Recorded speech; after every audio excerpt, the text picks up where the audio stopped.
শীতের ছুটিতে বাবার বাড়ি যাব না তা তো হতেই পারে না, যেহেতু বাচ্চা কাচ্চার স্কুল কলেজ সবারই বন্ধ, তাই দুই বোন বাচ্চা কাচ্চা নিয়ে সব নিয়ে চলে গেছিলাম বাবার বাড়িতে। আর আজকে বাবার বাড়িতে কি আনন্দ করলাম সব কিছুই আপনাদের সাথে শেয়ার করব। আশা করছি ভিডিওটি আপনাদের সবারই অনেক বেশি ভালো লাগবে। প্রতি বছরই আম্মা একটা বড়সড় পিঠার আয়োজন করে থাকে, তখন আমরা সব ভাই বোনরা একসাথে হই, আসলে অনেক মজা করি। আর আজকেও তার ব্যতিক্রম ছিল না, আম্মা কিন্তু এই পিঠার আয়োজন করছে। আর আমরা এইদিকে কিন্তু রাতে বারবিকিউ পার্টি করব, তার জন্য এখানে আমরা অনেক কিছুর আয়োজন করছি। পরোটা বানাবো, তাই এখানে আটা গুলে রাখা হয়েছে। তারপরে এখানে আমরা চিকেন ম্যারিনেট করে রাখছি, এখানে আমরা মাছটাও ম্যারিনেট করে রাখছি। তারপরে আমার আম্মা দেখি আরও অনেক চালের আটা গুলতেছে, কারণ আরও অনেক পিঠা বানানো হবে। যাই হোক, সেই দিন আমার ছোট ছেলেটার জন্মদিনও ছিল কাকতালীয়ভাবে, তার জন্য একটা কেকও নিয়ে আসছি। আসলে আমি বাচ্চাদের জন্মদিন তেমন একটা করি না, কেকটাই তার আনন্দ, মানে জন্মদিন বলতে কেকটাই বুঝে, তাই কেক দিয়ে তাদের একটু আনন্দ করা দেওয়ার চেষ্টা করি। এদিকে আমার ভাগ্নের সাথে একটু দুষ্টুমি করতেছিলাম, বাইরে এসে দেখি আমার হাজবেন্ড এখানে আগুন জ্বালানোর চেষ্টা করতেছে। আসলে এইসব কাজ করতে সে অনেক বেশি পছন্দ করে, যখনই কোনো বারবিকিউ পার্টির আয়োজন করা হয় তখন এইসব কাজ সে খুব খুশি হয়ে করে। এদিকে আমার ছোট ভাই বাড়ি থেকে এসেছে, কি জানি বাচ্চাদের জন্য টুকটাক নাস্তা নিয়ে আসছে। আমরা অনেকটা রাত জাগবো, তাই আমাদের জন্য অনেক কিছু নিয়ে আসা হয়েছে। তারপরে এখানে আমার আপু দেখি এখনও পিঠা বানাচ্ছে। অনেকে ভাববেন আমি হয়তো পিঠা না বানিয়ে শুধু ভিডিও করছিলাম, ব্যাপারটা এমন না, আমিও অনেকগুলি পিঠা বানিয়ে তারপরে এই ভিডিওটা করতে গেছি। তারপরে এখানে এসে দেখি বারবিকিউ অলরেডি শুরু হয়ে গেছে। এখন যদি আমরা বারবিকিউটা শুরু না করতাম তখন দেখা যেত আরও অনেক রাত হয়ে যেত।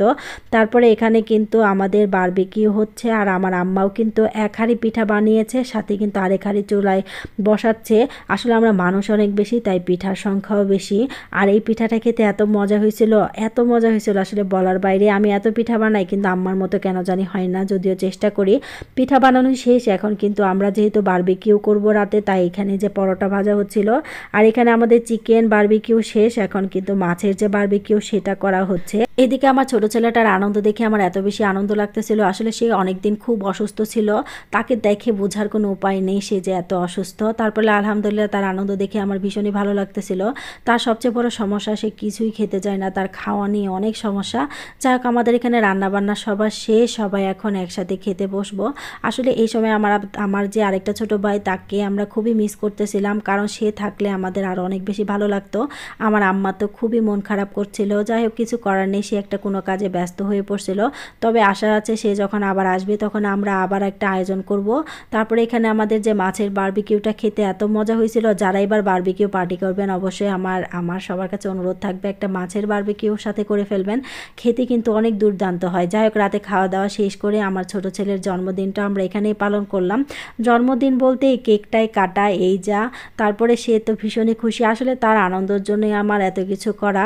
আর আজকের ভিডিওটা এই পর্যন্তই। সবাই ভালো থাকবেন, সুস্থ থাকবেন। আর আমার ভিডিওটা বেশ ভালো লাগলে অবশ্যই আমার পেজটাকে ফলো দিয়ে রাখবেন, আর যারা ইউটিউব থেকে দেখছেন সাবস্ক্রাইব করে রাখবেন।